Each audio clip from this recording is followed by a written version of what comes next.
안녕하세요. 저는 지방에서 작은 사업을 하고 있는 60이 넘은 여자입니다. 평범하게 살아온 제게 얼마 전 정말 기가 막힌 일이 일어났습니다. 이 일이 일어난 지 몇 년이 지났지만 아직도 자다가 벌떡벌떡 일어날 정도로 악몽을 꾸는 걸 보니 여전히 마음에서 다 지워지지 않은 것 같아서 제 마음도 정리해 볼 겸 이렇게 사연으로 보내봅니다. 사실 제가 아들을 결혼시키기 전까진 그냥 남들처럼 평범하게 살았습니다. 남편 사업도 별탈 없이 잘 돼서 돈도 부족하지 않을 만큼 벌었고 가끔 아들이과 남편이 투닥거리긴 했지만 부자 사이치고는 어색하지 않고 화목한 편이라 사는데 별 지장 없었지요. 하지만 집에 아들만 하나 있다 보니 가끔은 외롭기도 하더라고요. 젊을 땐 몰랐는데 딸이라도 하나 낳았다면 친구처럼 잘 지낼 수 있지 않을까 이런 생각을 하곤 했습니다. 그런데 하루는 아들이 엄마, 집에 인사시키고 싶은 친구가 있는데 데려와도 돼? 라고 묻더라고요. 그 말을 듣고 어찌나 기분이 좋던지 아들이 여자친구를 사귀는 동안 한 번도 이런 말은 한 적이 없는데 며느리감을 데려온다는 얘기를 듣고 동네 친구들까지 불러 모아서 음식장만을 했습니다. 처음 만난 그 친구의 인상이 참 좋더라고요. 웃는 모습도 예쁘고 직장도 아들과 같은 회사를 다닌다고 하니 어디 내놔도 부족하지 않은 친구라고 생각했습니다. 밥을 먹으면서 이런저런 얘기를 나누는데 저도 참 못난 것이 아들 가진 엄마라는 옛날 사고방식에 잡혀서 자꾸 꼬치꼬치 묻게 되더라고요. 내가 그냥 편하게 이름을 부를게요. 선영이라고 했죠? 아들이 여자친구를 소개해준 게 처음이라서 이것저것 궁금한 게 많네. 초면에 이런 걸 물어보는 게 실례일 수 있는데 혹시 가족관계가 어떻게 되는지 물어봐도 될까? 부모님은 어떤 일을 하시는지 궁금하기도 한데라고 물었더니 그 친구가 머뭇머뭇대더라고요. 사실 전 부모님이 안 계세요. 제가 6살 때 아빠가 고아원에 저를 두고 간 기억은 있는데 정확하게 얼굴이 기억나진 않고요. 엄마는 저 낳고 돌아가신 걸로 알아요. 솔직히 말씀드리면 형편이 좋은 편은 아니었어요. 19살 때까진 고아원에서 보호받으면서 지냈고 성인 되면서 나라에서 도움받아서 작게 방을 구해서 살았어요. 그때부턴 알바도 하고 공부도 제가 번 돈으로 했고요. 제가 석진 씨보다 여러모로 많이 부족하다는 거 알지만 부끄럽거나 창피하진 않습니다. 그래도 제 나름 할 수 있는 한 최선을 다하면서 살았거든요. 라고 당차게 말하더라고요. 사실 처음에 고아원 출신이라는 얘기를 듣고 뜨끔했던 건 사실입니다. 거기에 부모 얼굴도 모른다 주변에 이런 경우가 없어서 어떻게 반응해야 할지를 모르겠더라고요. 제가 아무 말도 안 하고 가만히 있자 아들이 엄마 그래도 선영이 되게 착실하고 열심히 살았어. 엄마가 무슨 생각하는지 아는데 얘는 다른 사람들이랑은 달라. 얘가 어릴 때부터 일을 해서 그런지 진짜 짱순이야. 나보다 더하다니까? 그리고 머리도 엄청 좋아서 나보다 좋은 대학 졸업하고 나보다 입사도 먼저 했어. 우리 회사 들어오기 힘든 거 엄마가 더 잘 알지? 나 면접만 3번 떨어졌잖아. 선영이는 한 번에 붙었어. 얘 나보다 회사 선배야. 라면서 침을 튀어가면서 두둔하더라고요. 그 모습을 보면서 얘는 참 누가 뭐래. 나는 선영이 너무 마음에 든다. 부모님 없이 혼자 살기 힘들다는 게 잘 알지? 우리 석진이는 선영이에 비하면 너무 애 같아서 오히려 걱정이야. 선영아 내가 우리 석진이 잘 좀 봐줘. 내가 너무 우물 안에서만 키워서 아직도 밖에 내놓으면 걱정되고 그래. 제 말을 듣고 아들은 머쓱하다는 듯이 머리를 긁는데 그 친구가 눈물을 뚝뚝 흘리더라고요. 감사합니다. 사실 너무 무섭고 걱정됐어요. 석진 씨한테 좋은 분들이라는 얘기는 들었지만 그래도 겁이 나는 건 어쩔 수 없더라고요. 근데 좋게 봐주셔서 너무 감사해요. 제가 정말 잘할게요. 어머니, 정말 감사합니다.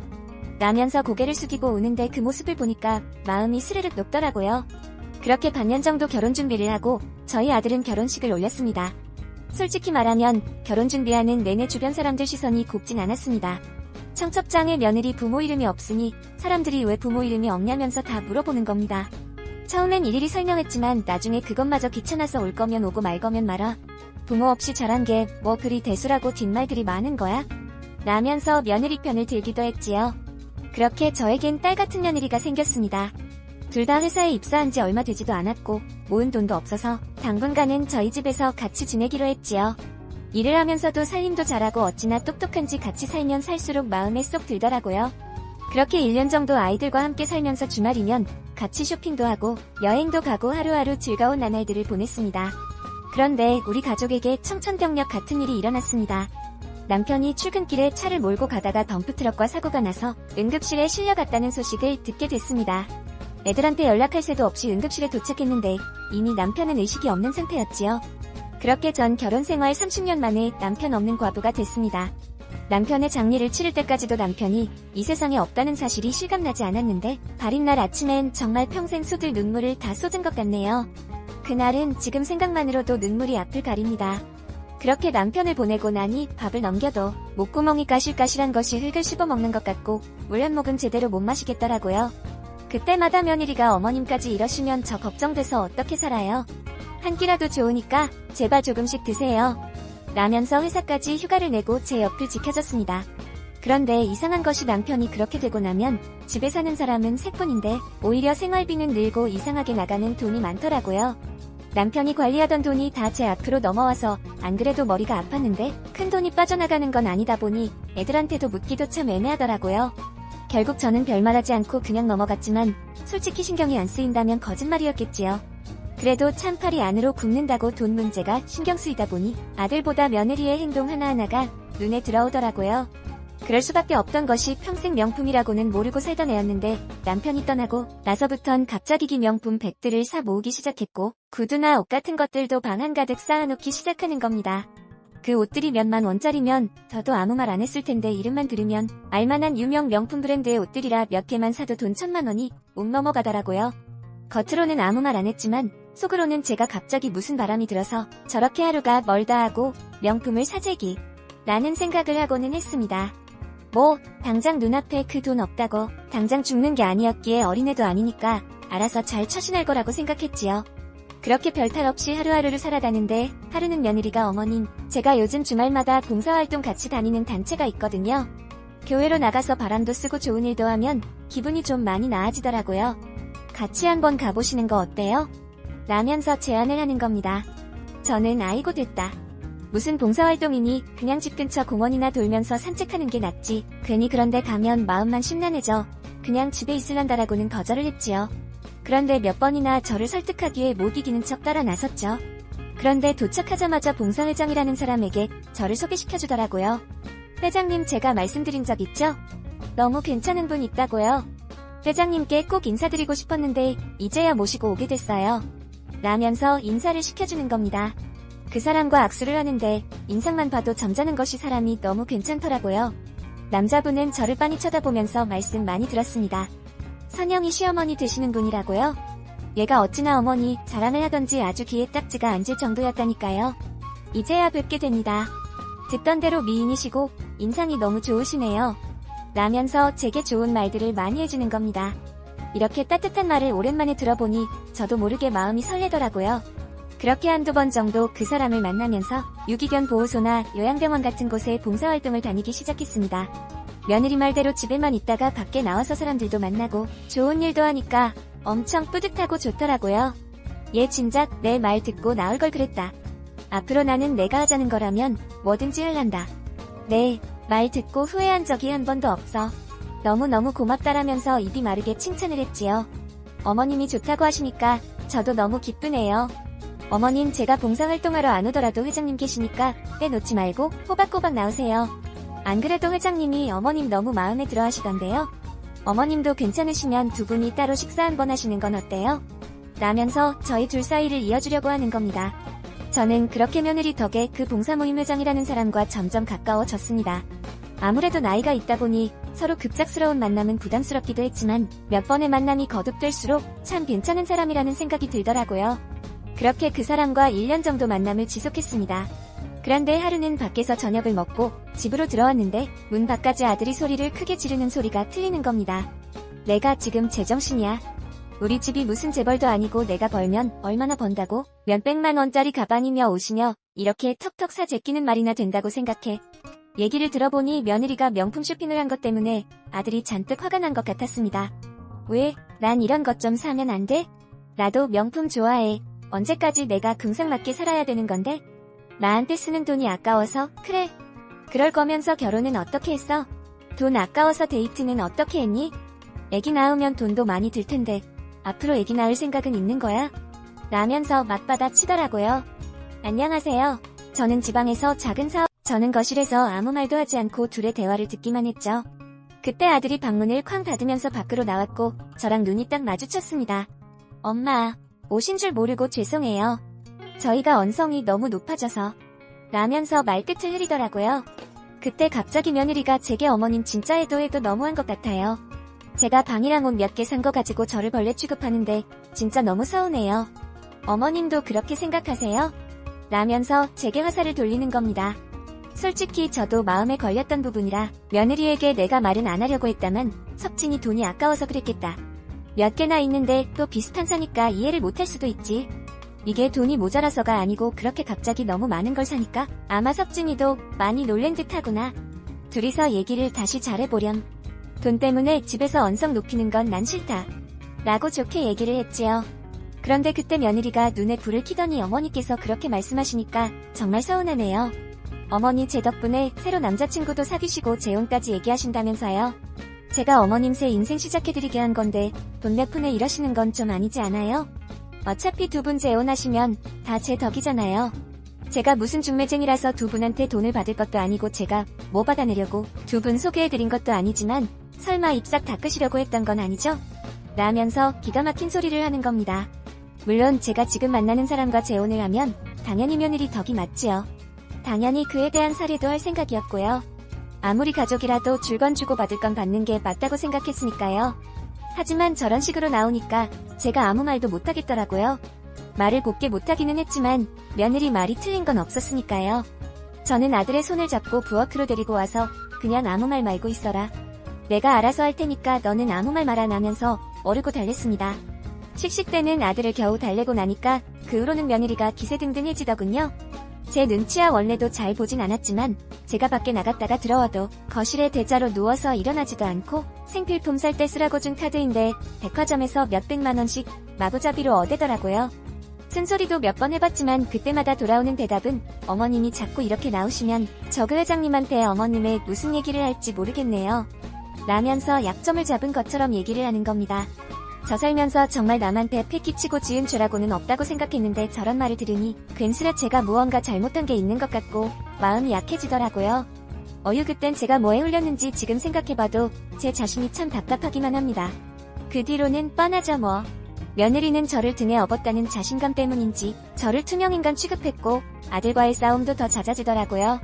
제가 괜히 피어들면 아들과 며느리가 싸움만 날 것 같아서 아무 말도 하지 않고 그냥 지켜만 봤습니다. 이런 얘기를 어디다 좀 털어놔야 조언이라도 구하고 속이라도 시원할 텐데 그때 생각나는 사람이 봉사모임의 회장님밖에 없더라고요. 저는 속상하고 답답한 마음에 창피함을 무릅쓰고 이 사실을 털어놓았는데 그 사람은 참 고맙게도 제 마음을 잘 헤아려주면서 제가 옆에 있었다면 그 며느리 혼쭐을 내줬을 텐데 여사님이 너무 성품이 좋으니까 이런 일이 다 일어나네요. 이래서 집에 남자가 있어야 된다는 말이 나오는 겁니다. 안 그래요, 여사님? 이라고 말을 하더라고요. 제가 고개를 끄덕이자 그 사람이 제게 작은 반지 하나를 손에 쥐어주면서 여생은 여사님과 함께 보내고 싶습니다. 라고 제게 프로포즈를 하더라고요. 그렇게 우리는 늦은 나이지만 황혼을 같이 보내기로 했고 가족들끼리 소박하게 결혼식을 올렸습니다. 그런데 참 이상한 것이 가족들끼리 밥을 먹는데 회장님 표정이 좋지 않더라고요. 저는 걱정이 되는 마음에 혹시나 어디 불편하세요? 라고 물었더니 아드님과 며느님을 이렇게 만나 긴장이 돼서 밥이 잘 안 넘어가네요. 너무 죄송하지만 잠깐 자리 좀 비우겠습니다. 라면서 몇 번이고 화장실을 가는 겁니다. 그때는 마냥 긴장해서 그런 줄 알았지 별다른 생각은 하지도 못했습니다. 그렇게 저도 몇 번 따라 나가고 아들 며느리도 따라 나가면서 힘들게 식사 자리를 마무리했던 기억만 납니다. 그리고 일주일 뒤 전셋집을 정리하고는 저희 집으로 들어와서 같이 살기로 약속을 했는데 이 사람이 연락이 안 되는 겁니다. 무슨 일이 있나 싶어서 집으로도 찾아가 보고 몇 번이나 전화도 걸었는데 받지를 않더라고요. 그런데 이틀 뒤 아들과 며느리가 마트에 장을 보러 나간 사이 초인종 소리가 들리는 겁니다. 인터폰으로 보니 봉사모임의 회장님이더라고요. 저는 놀란 마음에 버선발로 달려나갔는데 그 사람이 집 안으로 들어오지 않고 가만히 서 있는 겁니다. 선생님 왜 들어오지 않고 밖에만 서 계세요? 무슨 일 있으셨어요? 제가 얼마나 연락을 기다렸는데요. 라고 얘기를 하자 갑자기 제 앞에 무릎을 꿇으면서 미안합니다. 정말 미안합니다. 아무리 생각해도 인간된 도리로서 못할 짓이라고 생각해서 이렇게 정중하게 사과드리려고 합니다. 라면서 고개를 푹 숙이고는 미안하다는 말만 반복하는 겁니다. 저는 우선 그 사람을 일으켜서 집 안으로 데리고 들어왔습니다. 선생님 이제 얘기해보세요. 지금 집에 저밖에 없습니다. 편하게 얘기하세요. 라고 그 사람을 계속 설득하니 천천히 입을 열더라고요. 사실 제게는 딸이 하나 있습니다. 결혼하자마자 마누라가 애만 놓고 집을 나갔는데 제 몸 건사하기도 힘든 마당에 딸아이까지 키우려니 너무 힘들어서 그 아이를 고아원으로 보냈습니다. 그때 그 아이가 6살이었습니다. 선생님 말 잘 듣고 학교 잘 다니고 있으면 꼭 데리러 오겠다고 약속했는데 10년이 지나도 저는 그 약속을 지키지 못했습니다. 제가 참 못난 애비죠. 자식 하나 책임 못 지고 그 낯선 곳에 애를 버리고 오다니 라면서 펑펑 울더라고요. 저는 그 사람 어깨를 두드리면서 선생님께서도 사정이 있으셨겠죠? 이해합니다. 딸아이도 아마 나중에 만나면 아빠를 이해할 겁니다. 그런 게 가족 아니겠어요? 라면서 그 사람을 위로해 주었습니다. 그런데 얼마 전 제가 딸을 만났습니다. 실은 제가 10년 전부터 지속적으로 고아원에 제 연락처를 남겼는데 한동안 연락이 없더니 작년에 제 딸이라면서 연락이 왔더라고요. 너무 반가운 마음에 바로 딸아이를 만나러 나갔는데 어릴 때 모습 그대로 예쁘게 잘 커졌더라고요. 제가 그 아이 만나서 무릎을 꿇고 한 번만 용서해달라고 내가 앞으로 남은 인생 너를 위해 살겠다고 빌고 또 빌었습니다. 다 제가 잘못한 거죠. 제가 그 앞에서 미안하다는 말 말고는 무슨 말을 할 수 있겠습니까? 얼마 되지도 않지만 남은 재산이도 다 너한테 물려주겠다고 했습니다. 그런데 그런 거 다 필요 없다고 했었는데 차라리 돈이라도 몇 푼 쥐어줄 그럼 상황이 이렇게까지 되진 않았을지도 모르는데 다 제 잘못입니다, 여사님. 애비 잘못 만나서 이렇게 된 겁니다. 라면서 땅을 치고 울더라고요. 회장님을 오래 안 건 아니지만 제 앞에서 그렇게 펑펑 우는 모습을 처음 보니 참 사연이 깊은 사람이구나라는 생각을 했습니다. 그런데 그때 그 사람이 주어에서 사진 한 장을 꺼내서 제게 건네주더라고요. 놀이터에서 웃고 있는 여자아이 사진이었는데 저는 그 사진을 보자마자 너무 놀라서 아무 말도 하지 못했습니다. 죄송합니다, 여사님. 제가 선영이 애비 되는 사람입니다. 정말 죄송합니다. 제가 지은 죄는 달게 받겠습니다. 우리 딸아이만 용서해 주십시오. 죄는 제가 다 받겠습니다. 라고 읊조리는데 아무 말도 귀에 들리지 않았습니다. 그런데 그때 양손에 짐을 가득 들고 아들과 며느리가 들어왔습니다. 며느리는 두 손에 있던 짐들을 바닥에 내려놓더니 아무 말도 하지 못한 채 가만히 서 있더라고요. 저는 문 앞에 서 있는 며느리에게 달려가 머리채를 잡았습니다. 지금 내 년이 제정신이야. 내가 그러고도 사람이야? 아니 어떻게 나한테 내가 이럴 수가 있어. 내가 어떻게 나한테 이럴 수가 있냐? 이런 짐승만도 못한 년아. 대체 어쩌자고 이런 일을 벌인 거야. 세상에 이런 경우가 어디 있어. 다른 사람도 아니고 지 애비인 걸 알면서 그래. 제가 온갖 욕을 내뱉자 며느리는 저를 밀쳐내면서 설마 지금 다 말했어? 어머니한테 다 말했냐고. 대답해. 당장 대답하라고. 내가 여기까지 어떻게 왔는데 당신이 뭔데 다 망쳐. 당신이 뭔데 내 인생을 망치냐고. 라면서 제 아빠 멱살을 부여잡고 흔들더라고요. 선영아, 그만해라. 다 끝났어. 이제 그만해. 이렇게 사는 건 아니야. 아무리 우리가 없이 살았어도 아닌 건 아닌 거다. 그만하자. 라면서 며느리를 안아주더라고요. 그 모습을 보는데 진짜 어찌나 기가 막히던지 저는 두 사람을 향해서 아주 꼴깍들을 떨어요. 지금 드라마 찍어. 당신들 내가 사기죄로 고소할 거니까 그렇게 알아. 사람 미치는 꼴 보고 싶지 않으면 내 눈앞에서 꺼져. 당장 이 집에서 나가지 못해? 석진아 너 뭐하냐? 당장 저 두 인간들 쫓아내라. 경찰 부르기 전에 당장 쫓아내. 멍하게 서있던 아들은 그제야 정신이 들었는지 두 사람을 문 밖으로 쫓아내더라고요. 세상에 이런 경우가 어디 있습니까? 다 늙어서 남편 잃고 새 인생 살아보겠다면서 욕심을 냈던 제 자신도 참 한심스럽지만 아무리 그래도 그렇지 사돈을 제 시아비로 모시겠다는 심보를 저는 도저히 이해할 수가 없었습니다. 그 뒤로 저는 너무나 충격을 크게 받아서 한 달이 넘게 집 밖으로 나오지 못하고 사람도 만나지 못했습니다. 제가 드러 누워있는 동안 아들은 그 여자와 이혼을 했다고 하더라고요. 그래도 화가 풀리지 않았는지 경찰서에 사기죄로 고소까지 했다는데 그 뒤로는 듣고 싶지도 알고 싶지도 않아서 그만 얘기하라고 했습니다. 참으로 웃긴 것이 이혼을 하고 나서도 몇 번이나 아들 의사로 찾아와서 무릎 꿇고 빌었다고 하더라고요. 처음부터 계획적인 건 아니었다고 결혼 후에 아빠를 만나게 된 거고 자기가 잠깐 미쳤었다고 싹싹 빌었다는데 이제 와서 저런 것들이 무슨 소용이 있겠습니까? 다행히도 아들이 마음을 굳게 먹었는지 회사까지 관두고 전화번호까지 바꿨다고 하더라고요. 그 일이 있고 나서 한동안은 그 여자가 꿈에 나타나서 저를 참 많이 괴롭혔습니다. 만약 그 남자가 사실을 얘기하지 않았다면 어떻게 됐을지 생각만으로도 끔찍합니다. 지금 이 글을 쓰면서도 이게 정말 저한테 일어난 일이 맞나 실감이 나지 않을 정도니까요. 누군가 저에게 그런 말을 하더군요. 죄는 미워하들 사람은 미워하지 말라고요. 그 말 듣고 참 말도 안 되는 소리라고 생각했습니다. 저는 최도 미워하고 우리 가족을 돈주머니로 취급한 사람도 평생 미워하고 저주하면서 살랍니다. 그래야 조금이나마 제 속이 풀릴 것 같네요. 저는 거실에서 아무 말도 하지 않고 둘의 대화